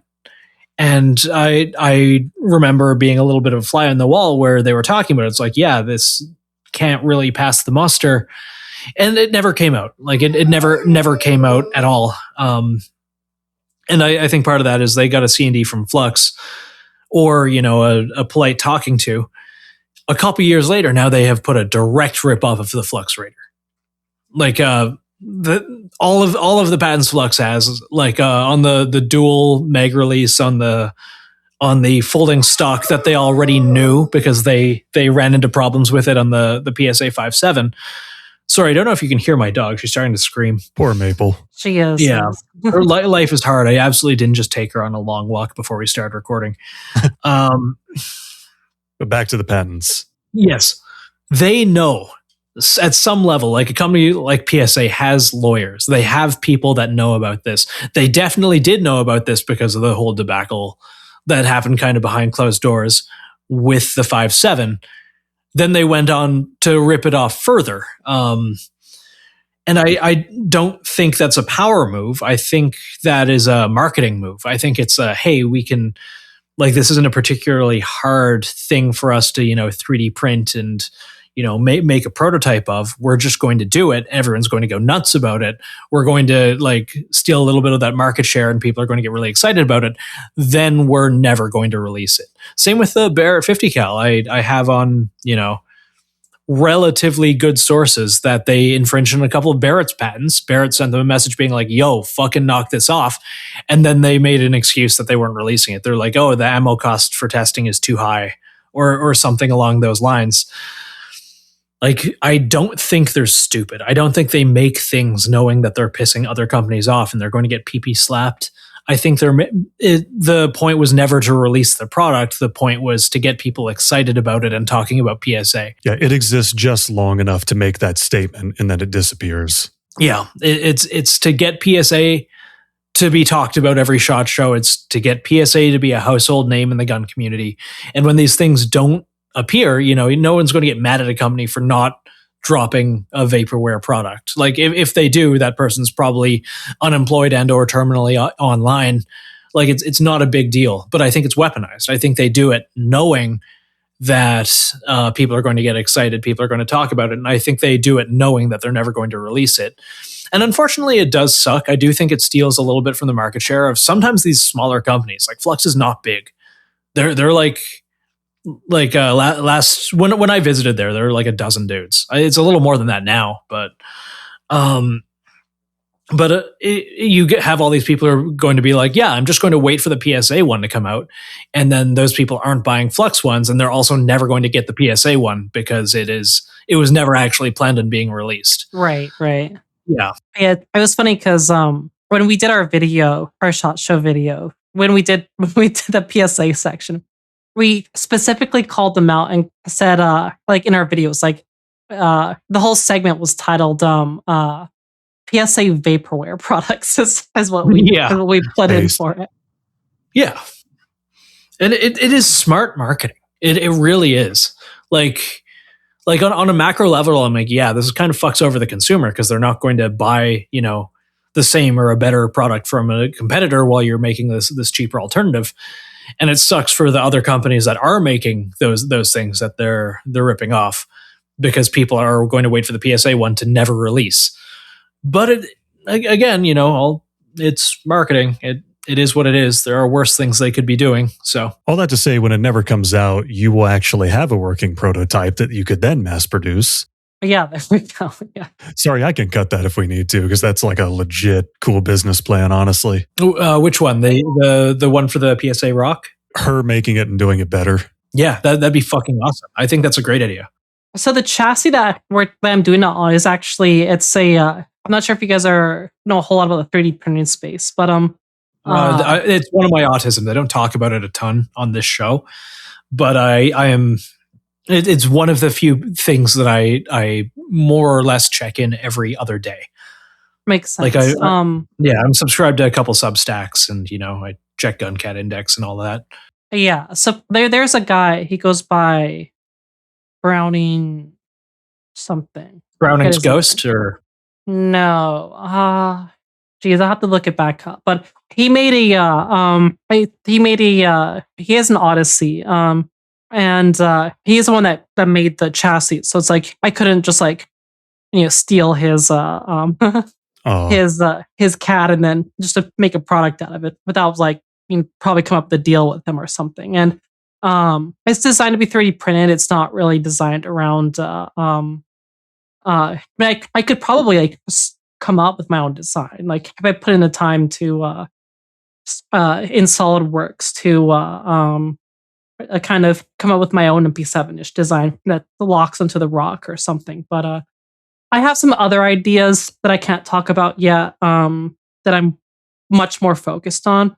Product-wise, I'm trying to cat out and that I think is going to be well liked by the gun community. But I can't talk about it because if I do, then someone's going to beat me to the punch if I say it. So yeah, 100% protect your IP.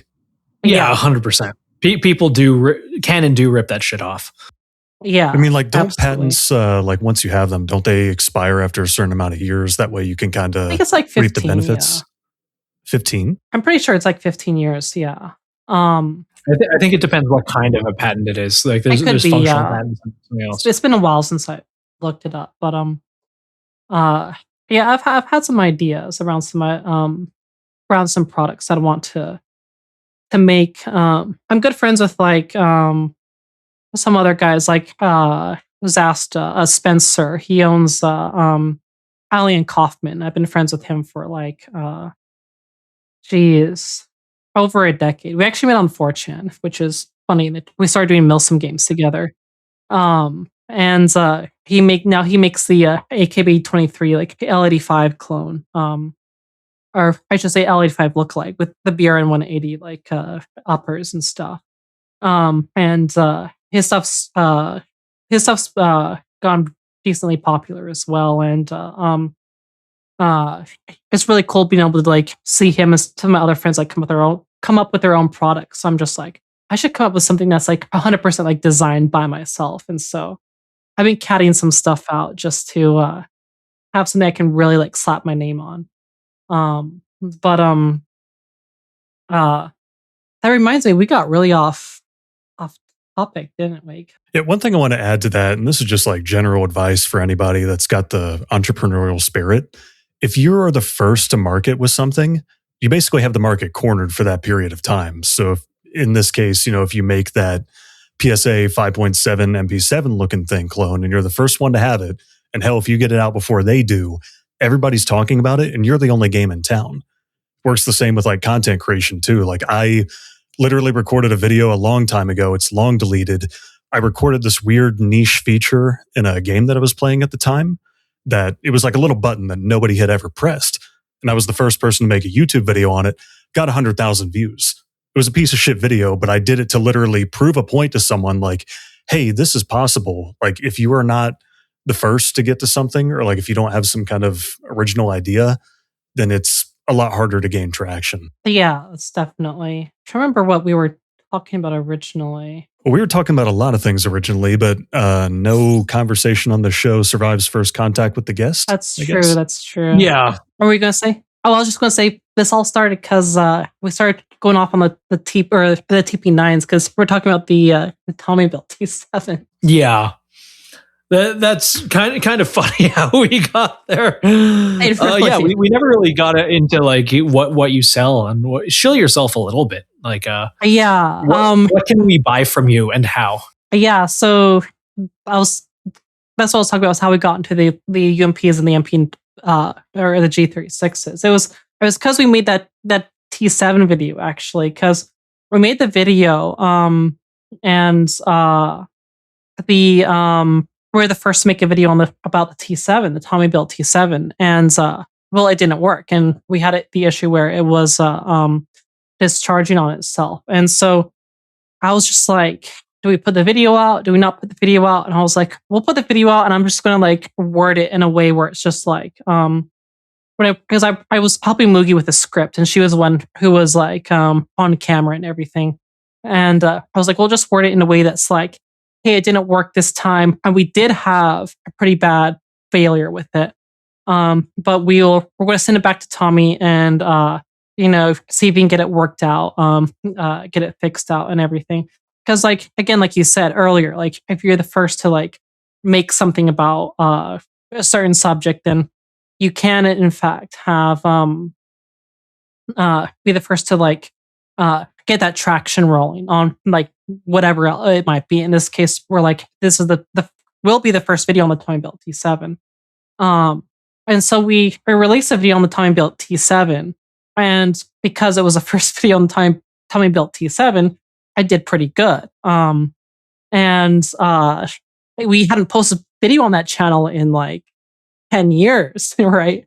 And so we make a new video. And so our old fans, we were more or less expecting like her old fans and maybe some people to like kind of chime in and rekindle some discussions and whatnot. But it did really well. I think like the first video got like over 50,000 views or whatever. And we made some follow-up videos, which also did pretty good because the forums were going crazy. HK Pro and everything else was going absolutely crazy because like we were having problems. But the thing is, it wasn't just us having problems. Like we posted the video and like several people reached out to us and they were all saying they were having problems with their T7s too. And then more people were posting videos while their T7s having problems. And it was like, we were all talking, like all the content creators who had T7s, every single one of them had problems. So we were talking to each other about it. It's like, why is, because people were like, oh, well, why are my T7 is working great. It must just be like you guys have something against like Tommy or something like that. Like I don't have anything against Tommy. We're just like sharing our experiences with the gun. And so we made like videos where I even like did we talked amongst each other. I even made like a little a video that kind of went over like all the experiences people were going through with on the forums and some of the drama, and some people thought that was funny. But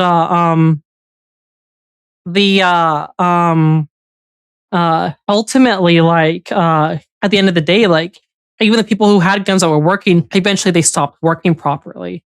And then eventually, you know, as everyone knows, Grantham, you know, had his, and he had tried getting his to work for like weeks, and finally he posted a video saying like he couldn't get his to work. And at that point, everybody knew like, hey, this thing's dud in the water.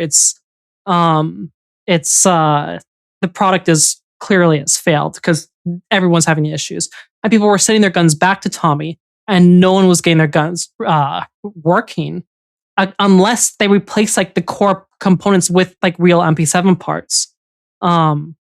And it was around that time when we were making videos about it that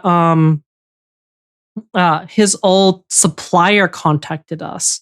And it wasn't his supplier who was working on the T7, but it was his supplier who was previously supplied him for parts for the UMPs and the G36s. And he was telling us like, hey, this isn't us. It's like Tommy's working with another company. And they're giving us some details around that. So that way we had additional information around kind of what was going on. And he was like, we had the reason why he was doing the T7s in the first place was because they had there's a lot that went into it, but basically Tommy had a strained relationship with his old supplier, and as a result, he could no longer he was no longer making the UMPs or G36s because his supplier essentially cut him off. Is what they told us. So we got to talking about that, and they were telling us about some of the problems that they were having and whatnot, and some of the improvements they're making on the kits and kind of their business plans moving forward. And he asked us if we wanted to kind of pick it up and start doing G36 builds and UMP builds. And I was just like, we could do that. I wasn't planning on ever, really being like a full-on like shop where I'm building guns all the time. I had done that in the past with AKs. I ended up not like, the AK market's really weird, and I kind of got away from doing AK builds and whatnot. But I was like, the UMPs, when he was showing me like how these things go together, I was like, this is actually something that we could probably do pretty efficiently at the shop, because we're working with all new production parts. We'll have like all the tooling that we could get from them that would be allow us to like put them together in like a very uniform and very efficient manner, where we didn't have a lot of variables. Because like with AK builds, you have like a million different variables that goes on with it, and it can be kind of a pain to like do those builds. But in this case, we could just like streamline everything. I was like, okay, sure, we'll try it out. So we tried it out with the UMPs to start with. And it picked up. It was it actually started picking up pretty good. And so we kept doing the UMPs, and then he said we're going to offer the G36s next. And so we picked up the G36s, and from there it was like suddenly our business shifted from like trying to find leads for like doing film or like renting stuff out for like Milsim Games or whatever else it might have been, to just building guns and actually like really seeing product. And it worked out really well. And then it's now been almost 2 years of building the UMPs and G36s. And I'm looking across from my desk right here, and I have like shelves full of UMP parts, full of G36 parts, full of like customer builds that I like had just gotten done. I just filed like before we did this podcast. I was sitting there filing ATF Form 2s and Form 3s because people are like buying NFA stuff like crazy now that the tax stamp is $0. And we can offer like factory SBRs and factory for the UMPs and G36s that the users don't have to go in Form 1 anymore. They don't have to like have their customer information engraved on a gun anymore. We can have the guns adopt the original serial markings, the original manufacturer markings, and send it to the customer who can transfer on a Form 4. And that's become increasingly popular. It's like in the past, we didn't see nearly as many SBRs being sold, but now we're selling SBRs like crazy. Like I get more SBR like orders in than regular pistol builds in. And before it would be like mostly pistol builds with like pistol braces or whatever. But now it's just like, factory SBRs. The majority of time, it's like factory SBRs. Yeah, it's like, I was like, wow, like this has really taken off. And so,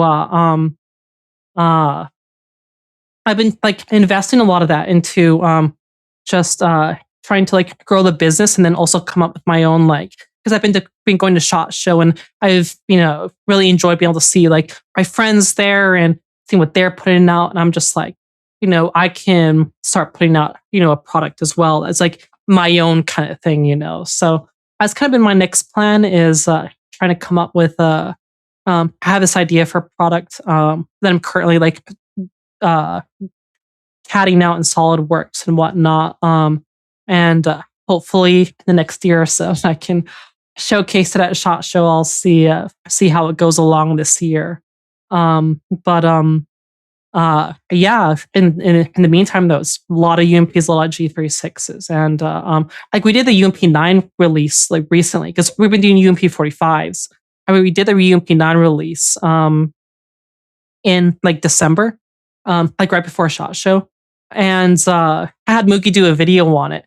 And she posted on Twitter, and it went like all over Twitter because she was doing, or I guess now it's called X, because she did a girl's frontline cosplay as one of the UMP9 character from like Lena from Girls Frontline, and so it went like pretty crazy in the Girls Frontline community.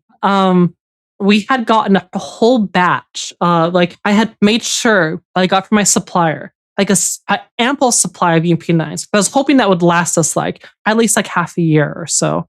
They sold out in like a week. I was like, wow, that's crazy. Just from like a meme video that like Mugi made with it and whatnot.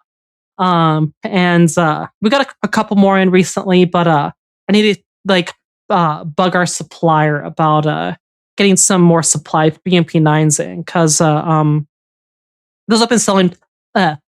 Those have been selling really well, and they indicated that they weren't sure if they were going to continue making the parts for the UMP9 or not.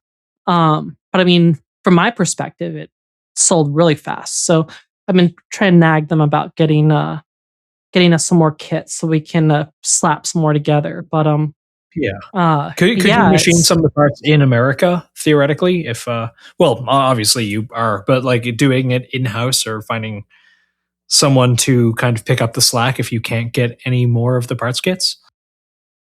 I mean, you always could, but I mean that would require going through all the engineering work again. I mean, like GSG, it would be, GSG had done it, and they have been, producing the parts, and they'd produced the parts for many different products before. Most recently, the Tommybuilt was their main contractor who was building the complete guns out of their parts. If I were to do it myself, I would have to sit there, reverse engineer, and then get CNC machines and all that. And that's at that point I'm running a CNC shop, right? So it's as a retail, a point of sales retail outlet, it's usually better to contract all that work out. So even if I were to do it myself, then we'd have to do some reverse engineering and then find another supplier to work with. But so far, our supplier has been really good about, at least with the UMP45s and the G36s, about keeping up with that supply. And I don't foresee them like slowing down at all with the UMP45s and G36 parts. The UMP9 stuff, I think, or the way that they describe it is the UMP9s are a little, there's not as much demand for them. So usually when there's a release on the market of UMP9s, there's going to be all those people who are like waiting for one to drop. There's one that drops, they buy it up, but then sales slow significantly. And so it doesn't make sense for them to constantly keep it like going, like crunching out the numbers like they do with like G36s or UMP45s. But I'll see if we can at least get some more consistency with the UMP9s, because I would like to have more or less like a more steady flow for those who do want it. As otherwise they're just having to wait for whenever there is UMP9 drops on the occasion when they do happen.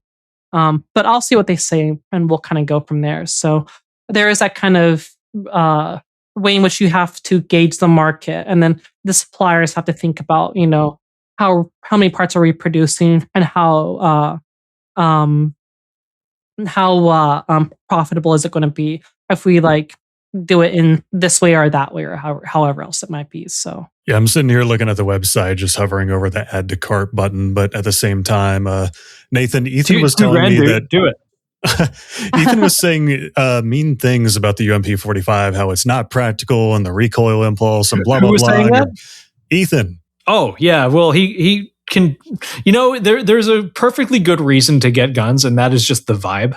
Exactly. This is true. Yes. He said vibes are not a replacement for like self-defense. He's, I don't know, using logic or some shit. I don't know. I just hate it. Which Ethan is it? Is it the one that you know that lives 5 minutes away? That is surprising because he gets guns for vibes all the time. Does he? Has he just been giving me shit the whole time? Actually, no. Now I think about it, everything is pretty thought through. But I don't, and you already have an AR, so fucking do whatever. Yeah, look, Modern Warfare 3 did irreparable damage to my brain, and this gun has been burned into my mind, so now I kind of need it. As an Asian, I can confirm it is. Are you? What type of Asian are you? What type of Asian? So I am the most imagined Southeast Asia had some kind of, did Southeast Asia things, and I was born. So I'm a lot of things, basically. Are you a half breed, or like are you a mudblood, or are you full?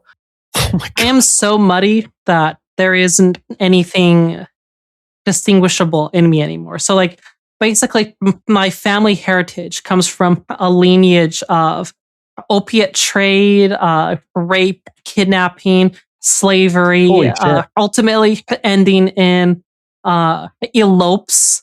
So my grandparents eloped out into Singapore and then resulted in because they're in love, and people of East Asia descent and Southeast Asia descent aren't supposed to love each other. And so then, a lot of... if you're from like a town away, you're legally obligated to hate each other. Pretty much, yeah. So basically somebody went on like a DNA tour of Southeast Asia and eventually made you. Is that what I'm getting at basically here? that's okay. What it is. Yeah. And so my parents are from Singapore, and they immigrated to the US, and then I was born, I suppose. Yeah. So have you been to Singapore?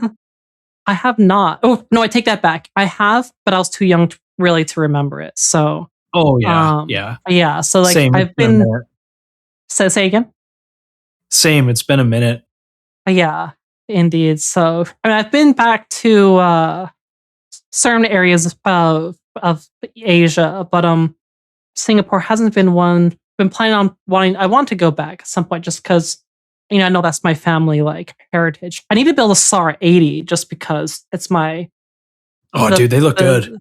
They do. The gun of my people. Yeah, that and Malaysian exactly, AUGs. Yeah. Dude, you can get the Malaysian AUG parts kits for fucking nothing. Yeah, I have a post-sample Malaysian AUG actually. That's awesome. Just casually, yeah, I've got an AUG. Yeah. A post-sample machine gun AUG. I also have a pre-banned machine gun AUG too, by the way. But That's awesome. yeah, they're. I do like AUGs. Mugi hates AUGs, though. She hates progressive triggers. She despises progressive triggers. I love progressive. I can't really blame her. I'm not a fan personally. Yeah, I guess it takes some getting used to. I think it's definitely an acquired taste to when it comes to progressive triggers. Like I like the P90. I love the P90.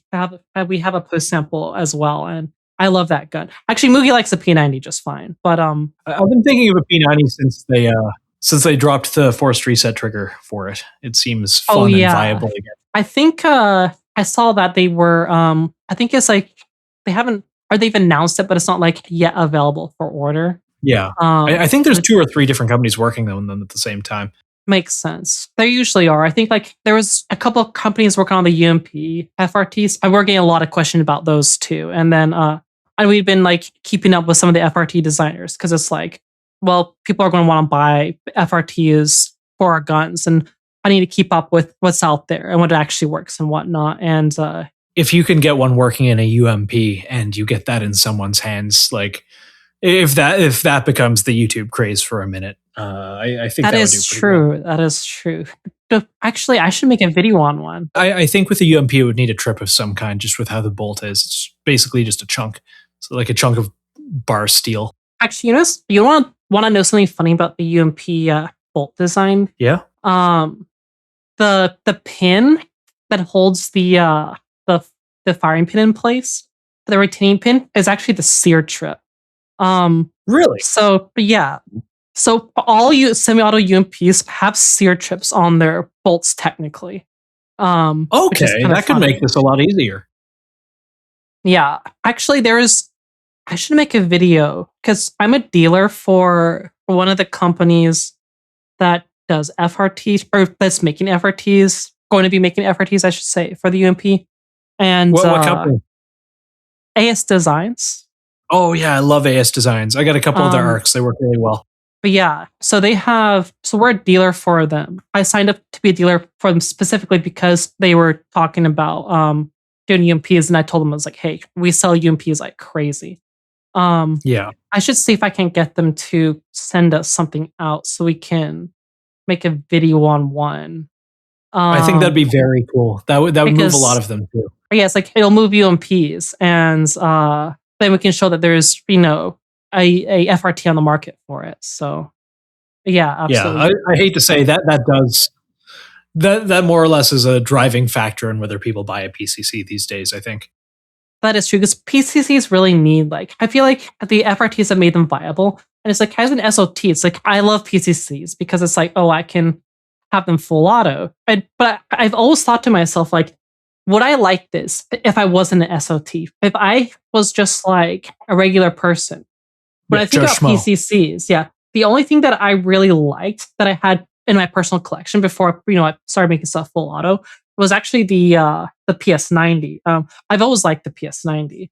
But and actually one of the reasons is because the PS90 is one of those guns that it's one of the few guns that actually has a forward auto sear installed on it as a semi-auto. The way in which they restrict the full auto function is by preventing the disconnector from being removable with the way they put it in place. Makes the disconnector removable. But that also means you just tie the disconnector back and it goes full auto. Because it has a forward auto sear already installed on it. That's really fun. It was one of those guns that you could make into a hush hush if you didn't tell anybody about it, and then you throw the string away, and nobody would ever know it because you didn't modify anything on the gun. It was the only gun that was viable from that sense. But yeah, that's really funny. Reminds me a little bit about the Malaysian AUGs. There was a period of time where, the Nylog. Yeah, the Nylog. Yeah. Yeah, this is still the case. You can just get those kits, and in the documentations, it's basically 12 to 15 pages of this is how you make it not a machine gun. Please don't do this. Here is how you do the denials. But if you just put it together and you skip those 12 to 15 pages, yeah, you just kind of have one. Based from the factory. I think the concern around those is that at that point you have essentially a illegally machine gun in the sense that everything is legal. It's like all you're doing is like removing like a shoestring out of the back of the receipt, out of the back of the trigger pack. That is awesome. It makes it. I actually talked to the FN guys about that one shot show. I thought that was funny as hell. Like I showed them in the FN guy was like really funny to talk to. At least the guy I talked to like a few years ago. And he was like, oh shit, I need to buy a P9. I need to buy a PS90 now. Like he didn't even have one. He was like the FN rep, and he thought that was just the coolest thing ever. That you could just like, I showed him like in the trigger pack. It's like, oh look, it has all the components to go burr. All you have to do is push this down and tie it in place, and it just goes. But the problem with that, of course, is the very active tying down that disconnector makes that trigger pack technically, for the time that you have it tied down, an illegal machine gun. But now with the FRTs, you don't have to worry about that anymore. You can have it have the functionality that it was meant to have, and it's just, you can just enjoy it the way it was meant to be. And I think that's one of the great things about these FRTs. It's made all of these subguns like viable in terms of how they're meant to function. Because otherwise, like all the PCCs that I own, I don't think I would have owned if I couldn't have made them full auto as an SOT. But now regular people can enjoy it the same. Yeah. Yeah, I was going to say, I think the only PCCs that I have that can't do it are the Flux Raiders, and those are just like a totally different use case anyway. Like I carry around my P365 in my pants. That is, as much as I'd like to make it go burr, it might not be the best idea. You could always try. Have you ever like messed around with the B&T USW chassis or anything like that? Yeah, I have one actually. It's got a Glock 19 in it. Oh, nice. I don't know if they have a Glock like FRT, but I imagine a Glock FRT, and because like we have a what's it called, post sample. I converted a USC backplate that you put the because you could replace the backplate on the back of the Glock with the USC one for the charging handle. And I cut a slot on the back of that so I could fit one of the disconnector trips on the inside of it, and then I registered the USC backplate as the machine gun when I did the ATF Form 2. I imagine if you could find a way to, like, I don't know how a FRT would work on a Glock, but if you could get like an FRT on a Glock, like that would be really fun, because I think the Glock in the USC chassis is insanely fun. It's so fast it's impractical, but it's still like super fun. It's like dump like your full magazine in like 2 seconds, like in a chassis that you can shoulder it and pull down with the grip and everything. But well, good thing for you, they actually do exist. You can buy them on eBay. That's crazy. Oh my gosh. Yeah, they're so easy to make. You can buy them on eBay. I'm going to look for them right now. It's like, yeah, guys, right. They're so easy to make. Yeah, it's like Glock Triangle. Glock Triangle. They're always sold under like names that are not forced reset trigger or things like that. Got Triangle Trigger. I don't know. Yeah, fast Glock clone trigger shoe X2 V2. Yeah, that's just a Glock FRT. V2 Glock trigger, also Glock FRT. So I'm not saying that people should buy these. I may or may not have had one for a little bit. I just couldn't get that thing to work for shit. But I'm also retarded, so I can't say anything. ActiveSafetyDesigns.com sells them. I have no affiliation. I just did a little bit of art for them once. And I think they have a pretty good one, but they're pretty easy to just make yourself if you know what you're doing. Apparently, I say that as I couldn't. Yeah, it's like you can make a Glock, like just like a Glock switch with a like with a knife and some wood. Like it doesn't take much to trip that. Like what I did with mine was I made inserts that I could put into my USC backplate. And I just That's 3D awesome. print them. Yeah, I just 3D print them with CF6 CF nylon.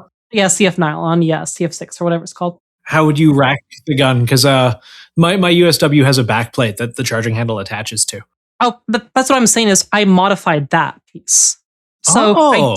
I took that backplate. I machined a cut in the back of the backplate so that I could slide a into the backplate through the little channel. I could slide the trip into that little slot that I cut. Clever. And then I registered the backplate as a machine gun. I did it of ATF Form 2 on that. I submitted pictures to the ATF and everything, being like, here's how it works. And they approved it. So, like, you know.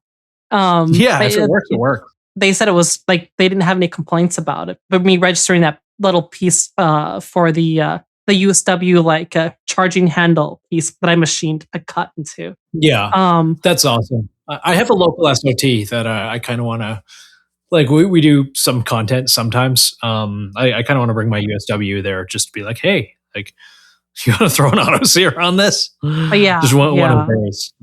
That would be pretty cool. Maybe I'll see if they've got spare backplates or if I can 3D print one or something. But having one that you could 3D print that would also be selectable would be very cool, as opposed to just having like the sear. Anyways, guys, we went a little overtime. I apologize. You're both on the East Coast. I'm having a lot of fun, so I didn't quite realize what time it was until my dog is... I don't know if you can hear her. She's starting to complain quite a bit. But yeah, no, I appreciate you coming on. And if you'd like, we can absolutely do a part 2 because I had a lot of fun.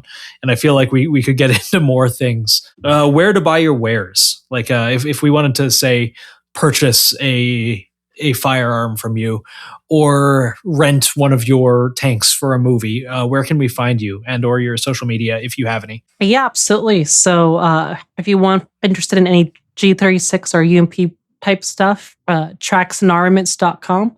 That's our website. And then if you want to see silly cosplay weeb videos, just look up Mugi-chan on YouTube and you should find us. It'll probably pop up a video of her shooting an MP5 and in a Miku cosplay because that was our most popular video. I will put links to both in the description. Yes. Awesome, thanks. Thank you. One final thing.